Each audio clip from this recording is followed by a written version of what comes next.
दुनिया की सबसे बड़ी जमहूरियत भारत के वजीर-आज़म नरेंद्र मोदी के सासों की मालियत 3 करोड़ रुपए और उनके पास कोई घर कोई गाड़ी नहीं है जाती। वो बंदा 10 साल प्राइम मिनिस्टर रहा है और उसकी सिर्फ 3 करोड़ की प्रॉपर्टी निकली है। आप बताओ कि आपने क्या बनाया है? वो तो ऑटोमोबाइल इंडस्ट्री में इतना आगे चले गए हैं। मैं पिछले दिनों एक पुरानी वीडियो देख रहा था नरेंद्र मोदी की, जिस दोस्तों जब चुनाव में कोई भी प्रत्याशी नामांकन भरता है तो वो अपनी प्रॉपर्टी बताता है कि मेरे पास इतनी प्रॉपर्टी है।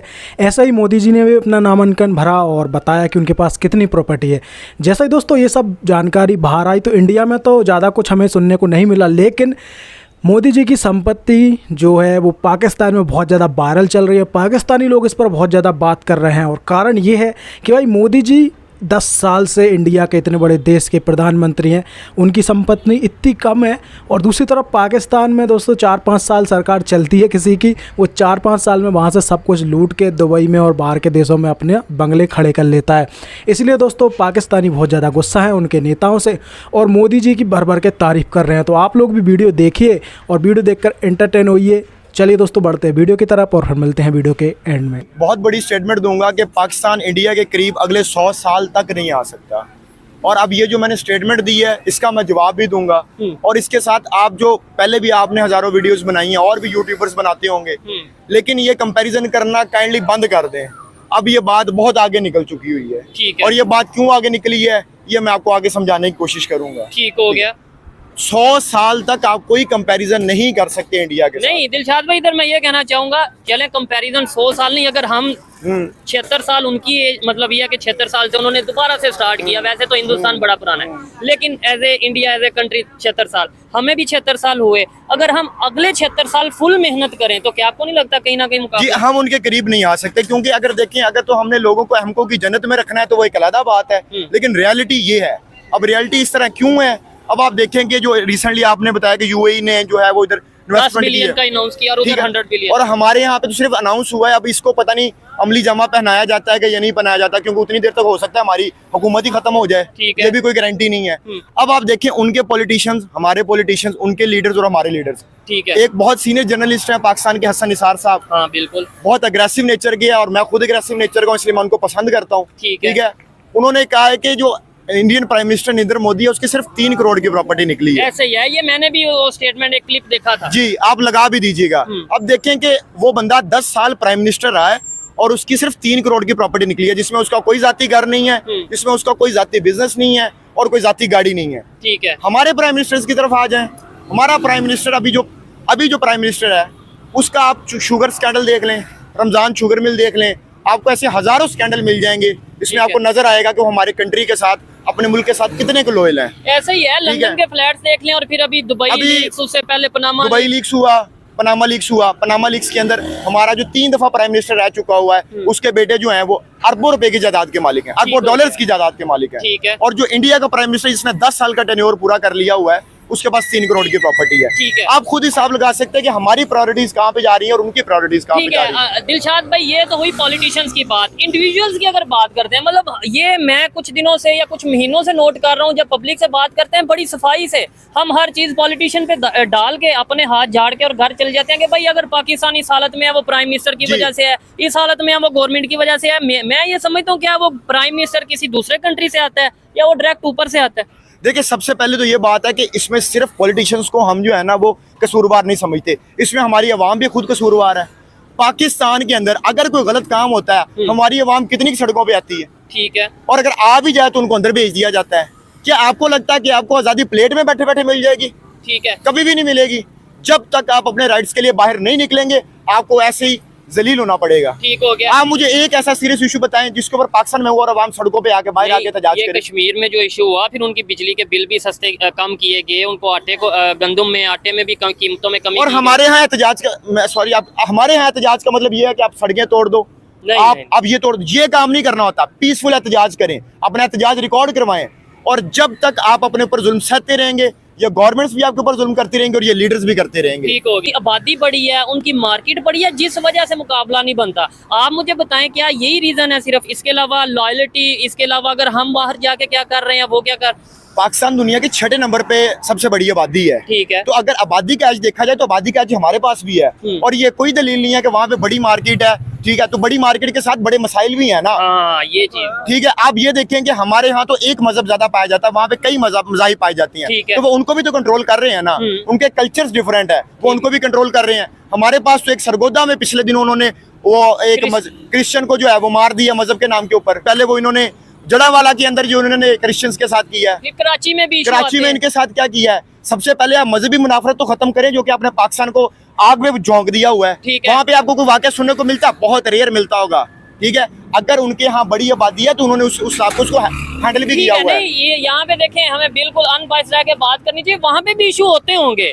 वहाँ पे देखें, कोई भी घर है, चाहे वो 1 अरब 40 करोड़ की आबादी है और या फिर ये 25 करोड़ की आबादी है, या फिर मैं कहता हूँ एक घर में 10 लोग 10 भाई रहते होंगे, एक ही मजहब से बिलोंग करते होंगे, वहाँ पे भी कोई ना कोई लड़ाई, कोई मसला, कोई नाराजगी हो ही जाती है। वहाँ पे भी इशू होते हैं, यहाँ पे भी होते हैं। लेकिन हमें ये देखना है कि हमारे यहाँ पे मिनोरिटीज की क्या तादाद थी 1947 में, आज कितनी है, और उनके वहाँ पे मुस्लिम्स की या मिनोरिटीज की क्या तादाद थी और आज कितनी है। ये इधर से पता चलता है कि किधर मसले ज्यादा या कम। आबादी वाली दलील तो आप दे नहीं सकते। हाँ, एक चीज है जो कि वाकई आप दलील दे सकते हैं, वो है पॉलिटिकल स्टेबिलिटी। ठीक है। पॉलिटिकल स्टेबिलिटी से काफी फर्क पड़ता है। आपकी इकोनॉमी तभी तरक्की करती है जब आपके मुल्क में फॉरेन इन्वेस्टमेंट आती है, और फॉरेन इन्वेस्टमेंट का ताल्लुक टोटल आपकी पॉलिटिकल स्टेबिलिटी के साथ होता है और आपकी सिक्योरिटी के साथ होता है।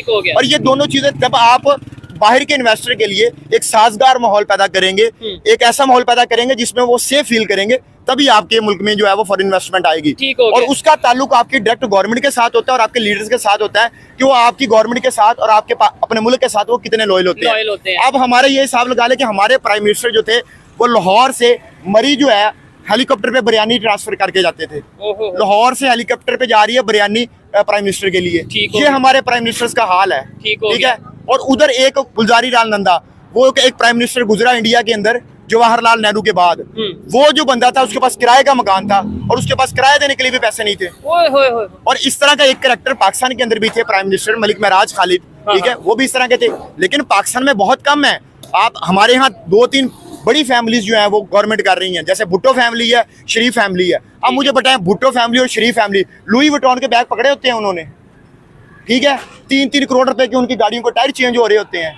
अब ये मेरे पास नौजवान, और अभी हम गरीब कंट्री हैं अभी, और जब वो दौरे पे जाते हैं तो पूरा 56 60 बंदों का क्रू लेके जाते हैं। ठीक हो गया। तो जब आप मुल्क के साथ ये लॉयल होंगे तो फिर आप मुल्क कैसे तरक्की करेगा। अच्छा, ये चीजें एजुकेटेड लोगों को पता है, सोशल मीडिया यूज करने वालों को पता है, लेकिन एक चीज मैं जरूर ये कहना चाहूंगा, आज भी पाकिस्तान में मोस्टली पब्लिक को यही बताया जाता है कि जो भी पाकिस्तान में हो रहा है वो इंडिया कर रहा है, इंडिया कसूरवार है। इधर मैं कहता हूँ खड़े खड़े पूछ लेते हैं, आम पब्लिक की बात करते हैं। मैं अस्सलाम वालेकुम यार, हमारा सबसे बड़ा दुश्मन कौन है पाकिस्तान का आपके ख्याल से? पाकिस्तान ही है सबसे बड़ा। पाकिस्तान ही है दुश्मन। पाकिस्तान के अलावा आपके ख्याल से कौन है? पाकिस्तान के अलावा इसके इधर की अवामी और इधर के जो जजेस है ना, वही जो से हुक्मरान बैठे हुए हैं, मैं उनका ही कहूँगा। चले, ये बड़ी अच्छी बात है। मेरी उम्मीद से हट के ये जवाब आया है, नहीं तो मोस्टली दिलशाद भाई क्या जवाब आता है अगर किसी से पूछें, या फिर शायद उन्होंने गुफ्तगू सारी सुनी तो उन्होंने उस हिसाब से। देखिए, वो तो यही कहते हैं ना कि इंडिया हमारा दुश्मन है। देखिए, अगर फॉर इंस्टेंस आपकी दलील मान ली जाती है इंडिया हमारा दुश्मन है, तो आप उनके साथ मुकाबला करो ना। फिर मुकाबला हथियार उठा के सिर्फ नहीं होता, और आजकल हथियारों वाली गेम भी चली गई है। आप उनसे मुकाबला करना, इकोनॉमी में मुकाबला करो। आपने मुकाबला करना है हेल्थ सेक्टर में करो, IT सेक्टर में करो, इंजीनियरिंग सेक्टर में करो। आप बताओ कि आपने क्या बनाया है। वो तो ऑटोमोबाइल इंडस्ट्री में इतने आगे चले गए हैं, उनकी IIT जो उनका इंस्टीट्यूट है वो किधर चला गया है। आपने क्या किया अभी तक?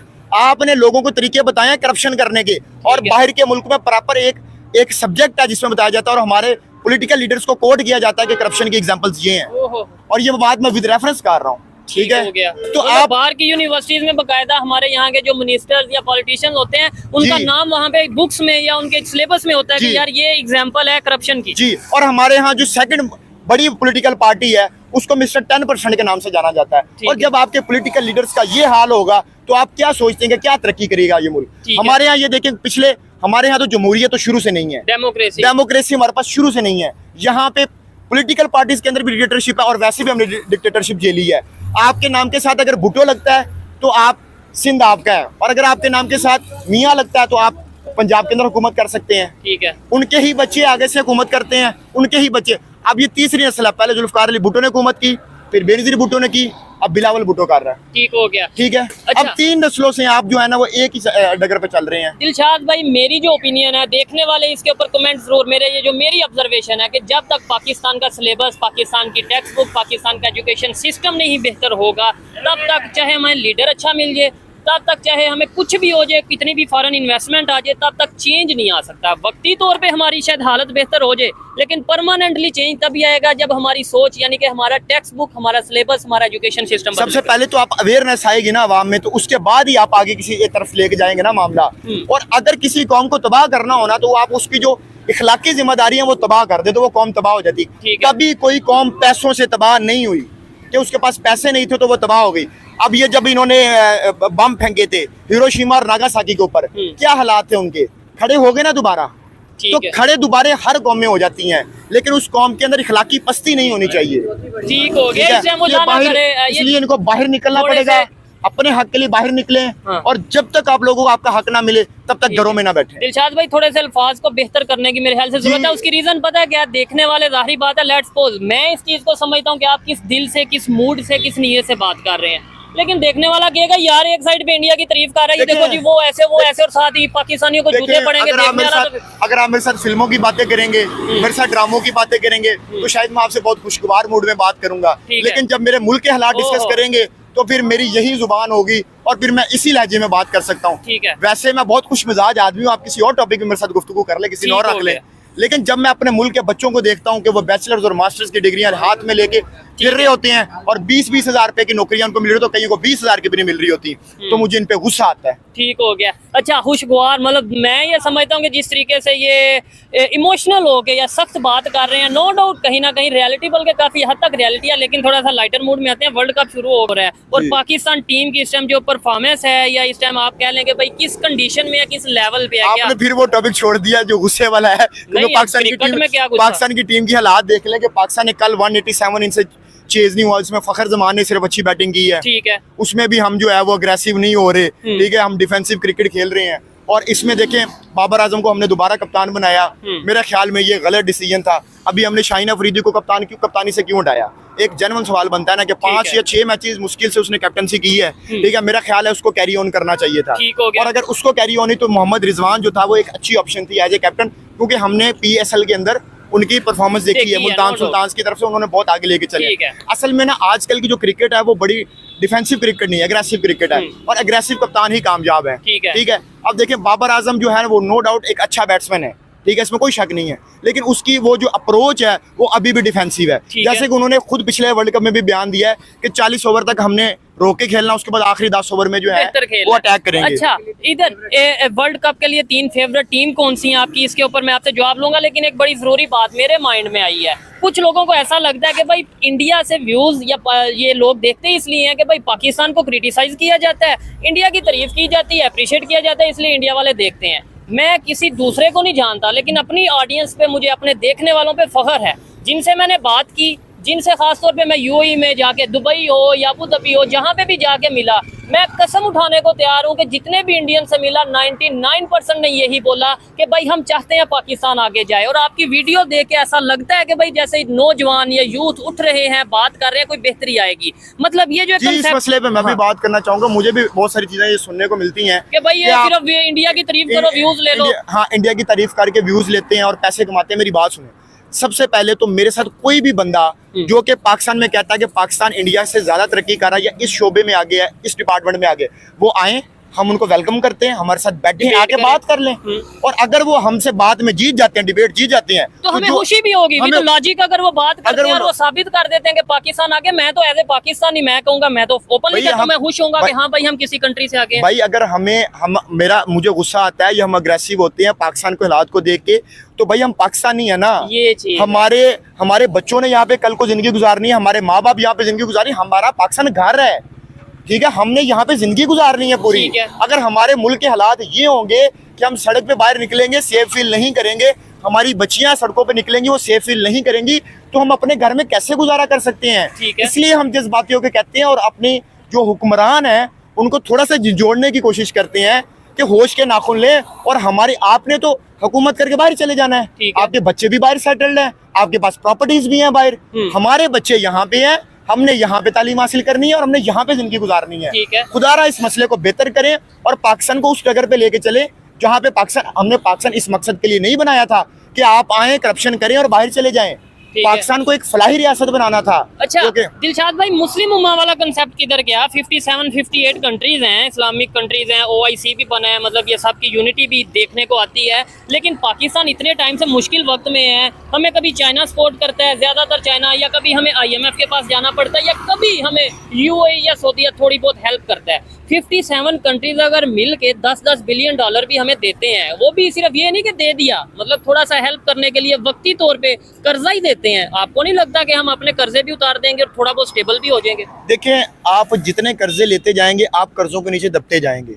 आपको फॉरेन इन्वेस्टमेंट लेके आनी है बाहर से, ये सबसे इम्पोर्टेंट बात है। हमारा प्राइम मिनिस्टर जब अमेरिका जाता है शाहिद खाकान अब्बासी, तो उसके कपड़े उतरवा के चेकिंग की जाती है। और ये आप मेरी बेइज्जती है, आपकी बेइज्जती है, ये 23 करोड़ पाकिस्तानियों की बेइज्जती है। और दूसरी साइड पे अभी रिसेंटली उन्होंने, इंडिया के प्राइम मिनिस्टर ने US का स्टेट विजिट किया, रेड कारपेट प्रोटोकॉल था और जिस तरीके से उन्हें वेलकम किया गया, बड़े लोग, मतलब मैं ये कहता हूँ कि भाई हमें नजर ही नहीं आता फर्क। यही देखें ना, अब आप कह रहे हैं कि OIC ठीक है और मुस्लिम उम्मा, मुझे ये बताएं कि इन 57 मुल्कों ने मिलके अभी तक दुनिया पे कौन सा ह्यूज इम्पैक्ट दे दिया है कि जो चीज हम मनवाना चाहते थे दुनिया से वो हमने मनवाई है इन 57 मुल्कों। ठीक हो गया, तेल वैसे दिया, एक बात है, वो तो तेल उनको कुदरती मिल गया ना, तो वो तेल दे रहे हैं। हाँ, मुझे इजाद नहीं किया। अब मुझे ये बताएं कि कोई ऐसा सीरियस इशू जिसपे पूरी दुनिया हमारी मुखालफत में खड़ी हो और इन 57 मुल्कों ने मिलकर अपनी बात मनवा ली हो, या कोई टेक्नोलॉजी ऐसी दे दी हो भाई, मतलब हमने ऐसी टेक्नोलॉजी दी हो, हम फख्र से कह सकेंगे भाई ये हमारा रोल है पूरी दुनिया में बेहतरी के लिए या बेटरमेंट के लिए। बिल्कुल ऐसे ही है। अब देखें, जब तक आप अपने पैरों पे नहीं खड़े होंगे, और ये छोड़ दें मुस्लिम उम्मा वाली, आजकल दौर चल रहा है डिप्लोमेसी का। आजकल जिसको जहाँ पे अपने फायदा नजर आता है वो चला जाता है, चाहे वो इंडिया या चाहे वो जो भी मुल्क है। ठीक है, अब आप मिसाल आपने शुरू में दी थी कि जी आबादी ज्यादा है, अब UK की आबादी कितनी है आप मुझे बता दें। ठीक है, उसके अलावा आप न्यूजीलैंड की आबादी कितनी है? और UK 6वीं बड़ी इकॉनमी है। 6वीं बड़ी इकॉनमी, ठीक है, वो तरक्की कर नहीं रहा। तो तरक्की करने से ये आबादी का कोई ताल्लुक नहीं होता, ताल्लुक होता है तो आपका पॉलिटिकल स्टेबिलिटी के साथ होता है, और आप अपने कंट्री के साथ कितने जब दो इंसानों का रिश्ता आपस में लॉयल्टी के बगैर नहीं चल सकता, तो आप कैसे एक्सपेक्ट कर सकते हैं कि एक मुल्क बगैर लॉयल्टी के साथ चल जाए? आई होप कि दोस्तों वीडियो आपको पसंद आया होगा। वीडियो पसंद आए तो लाइक शेयर सब्सक्राइब करना। हम मिलते हैं किसी और रिएक्शन वीडियो में, तब तक के लिए जय श्री राम।